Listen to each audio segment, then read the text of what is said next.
ሕይወት የሌለው ክርስትና ብቻ ምን ያደርጋል? ሕይወት የሌለው ጾም ምን ያደርጋል? ፍቅር የሌለው ጾም ምን ያደርጋል? ኃጢአት የማይተውበት ጾም ምን ያደርጋል? ክንፍ እንደሌለው ወፍ መብረር እንደማይችል ንስሐ የሌለው ጾም ምን ያደርጋል? ይቅርታ የሌለው ጾም ምን ያደርጋል? የምር መደፋት የሌለው፣ የምር መገዛት የሌለው፣ የምር አምልኮ የሌለው ጾም ምን ያደርጋል?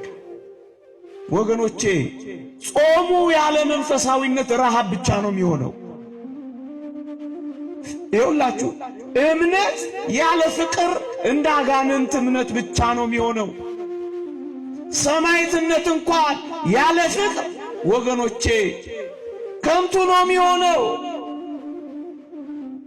ዕውቀት ያለ ፍቅር መታበይ ነው የሚሆነው። ፍቅር ያለ ልብ መዋደድ ግብዝነት ነው የሚሆነው። ልማድ ነው የሚሆነው። እንደዚህ ለልማድ ነው ቁጭ ያላችሁት፣ ለለውጥ ነው ቁጭ ያላችሁት። ለሕይወት ነው የምንሰብከው፣ ለኑሮ ነው የምናገለግለው። ለውጥ አለ፣ ሕይወት አለ ወይ? ልምድ ብቻ ነው ወይ? ልማድ ብቻ።